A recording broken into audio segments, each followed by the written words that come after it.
Exercise 1.1 मधला आपण 6वा प्रश्न बघूयात. The income of a broker remains unchanged through the rate of commission is increased from 4% to 5%. Find the percentage reduction in the values of the business. तर प्रश्नात काय म्हटलं आहे, दी इन्कम ऑफ अ ब्रोकरचं इन्कम अनचेंज आहे, म्हणजे change झालेलं नाही आहे. फक्त रेट ऑफ कमिशन त्याचं वाढलेलं आहे. 4%चं ते 5% झालं, पण इन्कम तेवढाच राहिला, म्हणजे त्याला काहीच प्रॉफिट झालेलं नाही आहे. फक्त पर्सेंटेज रेट ऑफ कमिशनमध्ये आपल्याला इन्क्रीमेंट दिसतो आहे, म्हणजे त्याच्या टोटल बिझनेसमध्ये काहीतरी रिडक्शन म्हणजे काहीतरी कमी आहे, म्हणून ब्रोकरचं इन्कम अनचेंज्ड आहे. मग ते रेट ऑफ रिडक्शन किती आहे ते आपल्याला पर्सेंटेजमध्ये कॅल्क्युलेट करायचं आहे.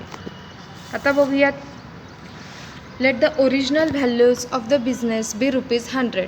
आता त्यांनी सांगितलं आहे की त्या ब्रोकरचं जे काही कमिशन आहे ते 4% आणि 5% याप्रमाणे इन्क्रीमेंट झालेलं. आधी 4 होतं, तर नंतर 5% झालं, पण त्याचं इन्कम काही बदललेलं नाही आहे. इन्कम सेम आहे. 4% असतानासुद्धा त्याचा पगार तोच होता आणि 5% असतानासुद्धा त्याचा पगार सेमच आहे. फक्त जे काही चेंजेस झालेले आहे ते त्याच्या बिझनेसमध्ये काहीतरी कमी म्हणजे रिडक्शन दिसून येतं. Let the original values of the business be ₹100. अशा वेळेस काय करायचं आपण, त्याचं नेमकं आधीचं व्हॅल्यू ऑफ अ बिझनेस 100 आहे, 100च्या प्रमाणे आपण त्यामध्ये किती कमी झालं हे आपण कॅल्क्युलेट करू शकतो. रिडक्शनवरती जर तुम्हाला प्रश्न विचारले तर तुम्ही याप्रमाणे एक्झाम्पल्स कॅल्क्युलेट करू शकता. म्हणून आधी आपण काय करतो आहे की त्याचं ओरिजिनल बिझनेस त्याने ₹100 याप्रमाणे सुरुवात केलेली आहे असं आपण समजूया. मग त्यावरती त्याला रेट ऑफ कमिशन ब्रोकरला किती मिळालेलं होतं आधी? 4%. मग ओरिजिनल कमिशन म्हणजे 4% 100, नेमकं किती रुपयाचा त्याचा फायदा होतो? ₹4. म्हणजे वरचे त्याला कमिशन म्हणून फक्त ₹4 मिळतात. 100 4. Let the new values of the business be. आता 4%चं कमिशन किती झालेलं आहे? 5%. मग अशा वेळेस त्याचं rate of business original value of business change झालेलं आहे. बिझनेसमध्ये कमी तरी झालं, वाढ जरी झालं, काय आहे ते आपण बघूया.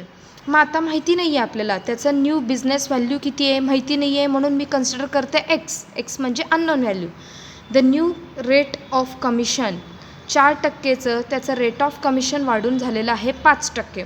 मग न्यू कमिशन त्याला मिळणारी कमिशन किती आहे तर 5% एक्सवरती 5%, याप्रमाणे 5x/100.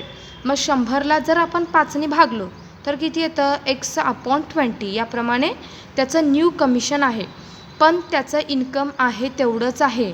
म्हणजे 100 असताना त्याचं इन्कम होतं ₹4, तर x एवढं न्यू व्हॅल्यू असताना त्याचं इन्कम आहे x/20, पण इन्कममध्ये चेंजेस झालेले नाही. म्हणजे हे रेट ऑफ कमिशन दोन्ही सारखे असले पाहिजे. 4 = x/20, देअरफॉर x = 80. x म्हणजे काय आहे? न्यू बिझनेस व्हॅल्यू आहे, म्हणजे ती किती आहे? 80. ओरिजिनली बिझनेसची किंमत होती 100, पण नंतर ती कमी झालेली आहे 80. म्हणजे 100मधून जर 80 गेले तर किती येतं? 20. म्हणजे टोटल बिझनेसमध्ये त्याला 20%चं रिडक्शन दिसून येतं आहे. तर या पद्धतीनं तुम्ही हे एक्झाम्पल्स अगदी सोप्या पद्धतीनं कॅल्क्युलेट करू शकता.